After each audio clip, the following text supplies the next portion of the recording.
ebe a maa mma dịka ndị mmadụ na-abịa ma na-aga ndị ọcha na-azụga eme obi ọkụ ọ bụ na-eme ọ dị mma n'anya esi na aga ebe a dị ugbu a nya Arochukwu akụtara akọrọ ya ga-akọ na dị ịgbada na mmiri na-aga waterfall ebe ha na-aga atụrụ ndị mmanụ anọrọ enwetachi onwe ha ahụ mmiri ndị ọcha mbụ bịara n'ebe a wụ ndị bụ ụzọ bata n'arọ ebe a na-awụ ụzọ eji aga sekuriti na-anọtakwa ịkọ mbọ nke abụọ ga na-aga ide ya ya babụ waya eji mee ụzọ ha na-agbada ha na-aga n'etiti ụzọ. Yes.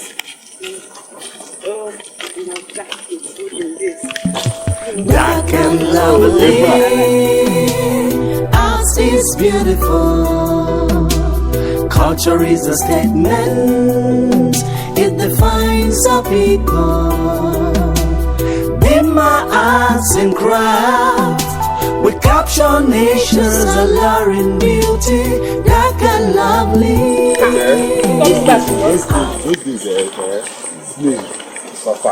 They really suffer. They picture them based on their names. Slavery. Hey! Yeah, we will do the security now. The security now. Guys, we are not done. The security in the water, member, if I can, na guide in the art to transport a bottle. We have a very powerful. I can.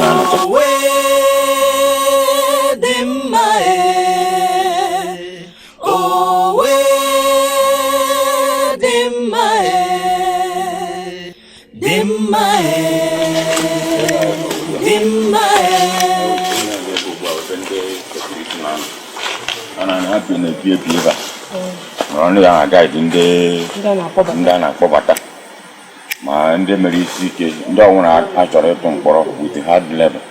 If I can as a pro, that really never happen if you have a government. Yeah. And I got I run now. Dark and lovely, art is beautiful.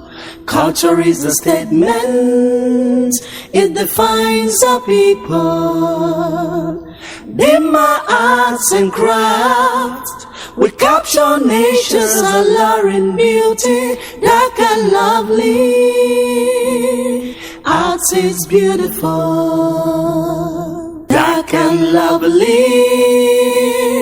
Art is beautiful. Culture is a statement, it defines our people. In my arts and crafts, we capture nations, alluring beauty, dark and lovely. Dark and lovely, art is beautiful. Culture is a statement, it defines our people. In my arts and crafts, we capture nations, alluring beauty, dark and lovely. Security na ana grow ndani yepo ni agro ubone ha badara ni bagote e bazu ubone achoro na agro ubone badara kurumi mageza bagote badara biyere gata. Culture is a statement, it defines our people. In my arts and crafts, we capture nations. We be security na agro ndana kawo e badara neba na barata e go step ugbo bada ebe ga na ebu mmiri na gbagota tini bona tigi buy in the morning ya bo bona in the evening ko jakwa gbakwu bona ha na grow your hard level eji atande atụrụ mkpọ ndị mere ihe ọjọọ atụrụ mkpọ ebe a na-adị enyewo ntaramahụhụ dị na ka gbada no. Culture is a statement, it defines our people. In my arts and crafts, we capture nations, alluring beauty, dark and lovely. Arts is beautiful, dark and lovely. Arts is beautiful. Culture is a statement, it defines our people. In my arts and crafts, we capture nations, alluring beauty, dark and lovely. Arts is beautiful.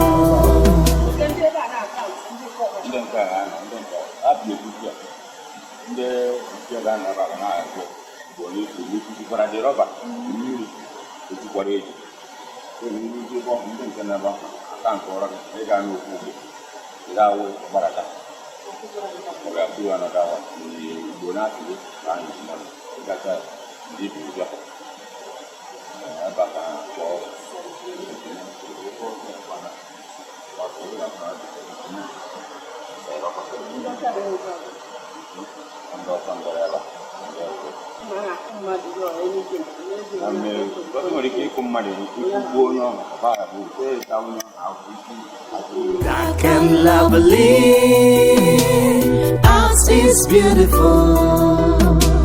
Culture is a statement, it defines our people.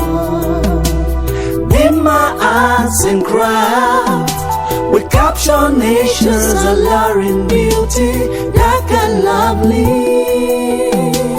Arts is beautiful, dark and lovely. Arts is beautiful. Culture is a statement, it defines our people. In my arts and crafts, we capture nations, alluring beauty, dark and lovely. Arts is beautiful.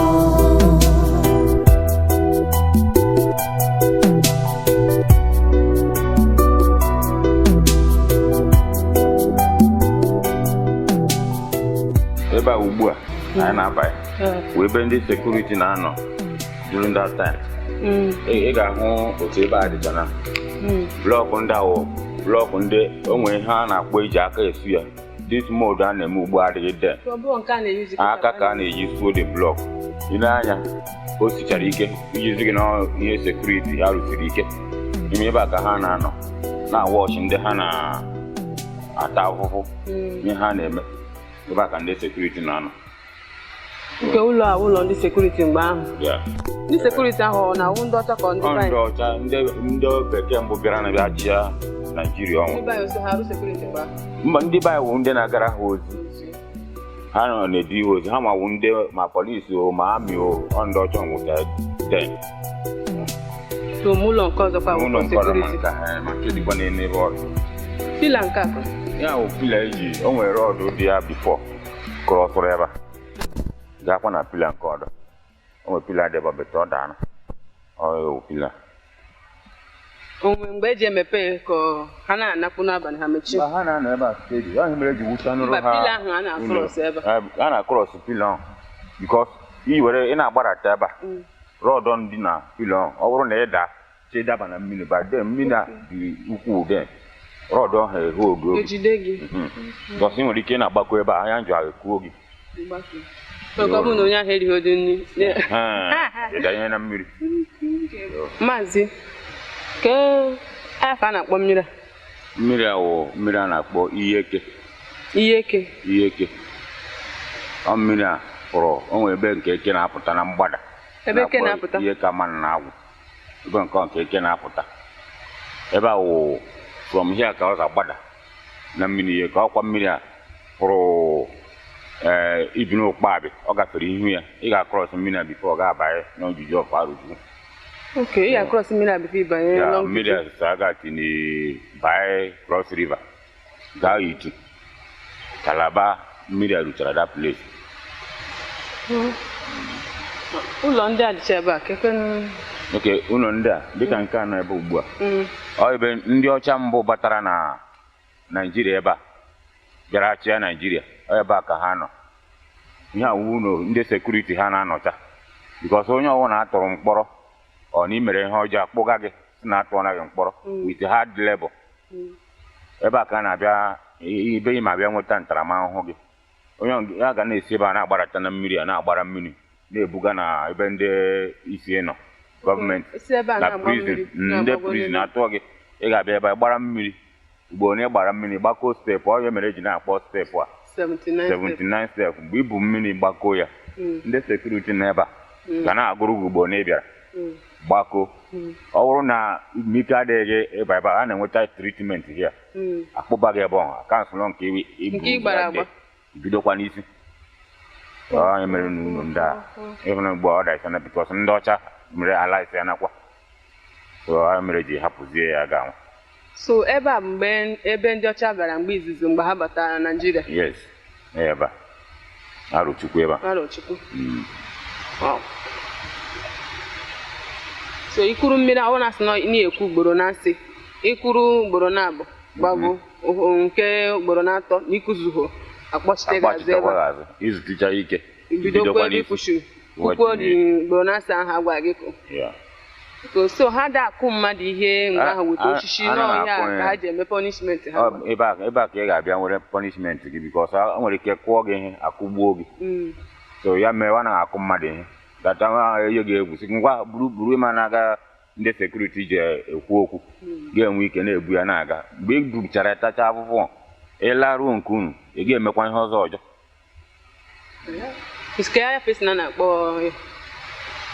step onye ahụ 79 step mmiri ahụ iyeke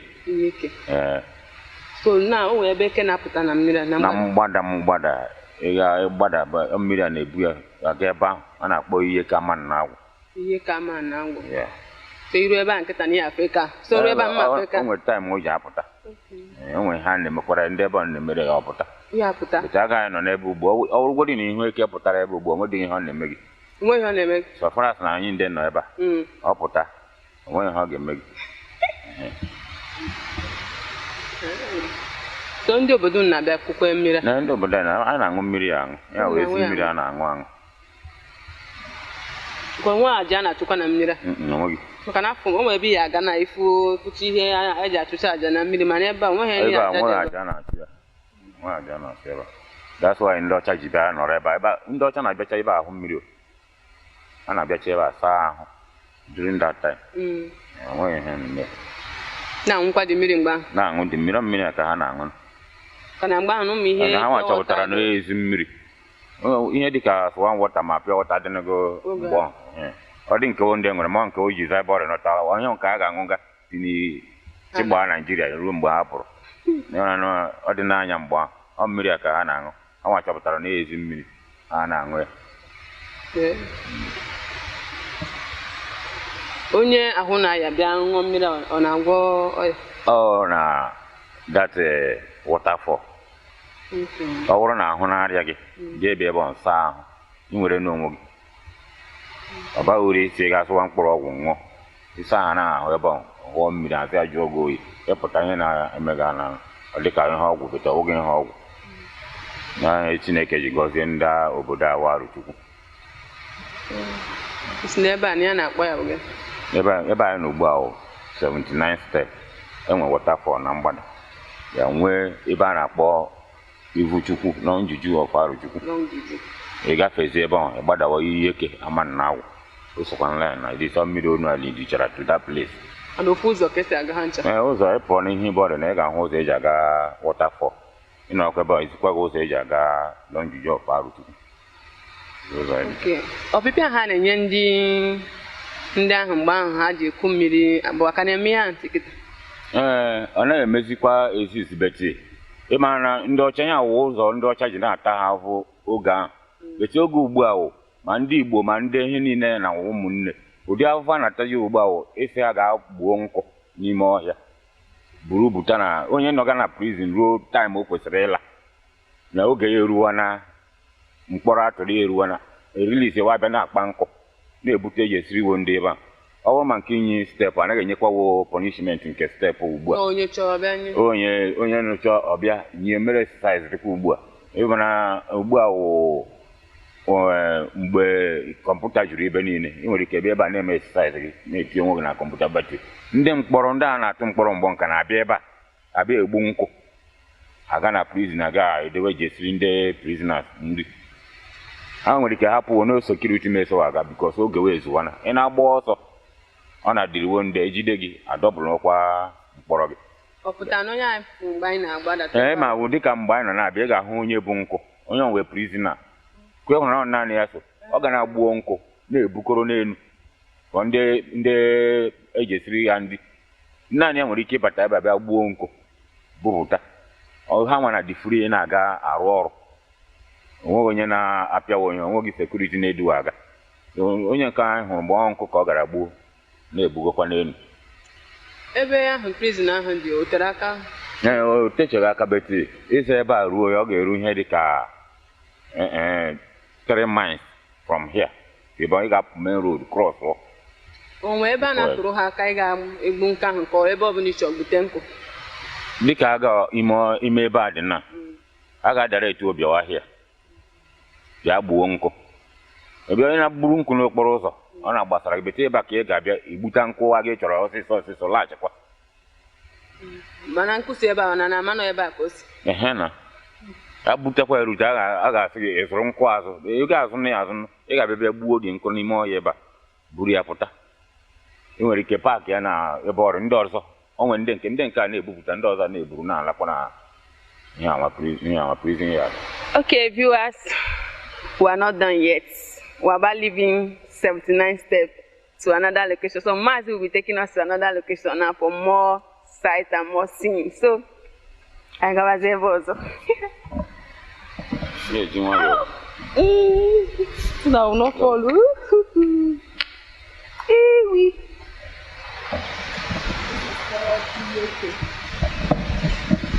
In Arochukwu. Dark and lovely, ours is beautiful.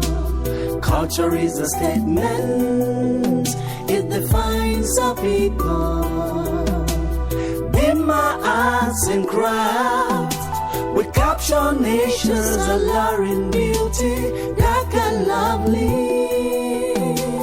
ours is beautiful. Dark and lovely, ours is beautiful. Culture is a statement, it defines our people. In my arts and craft, we capture nations, alluring beauty. Dark and lovely, ours is beautiful.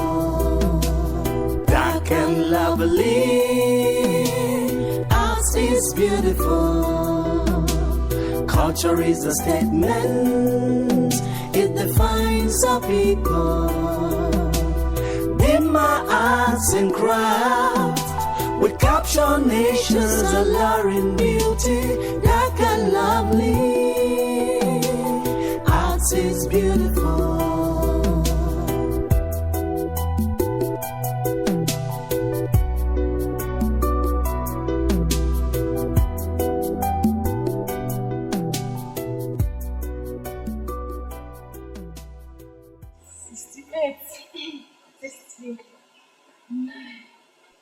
Seventy,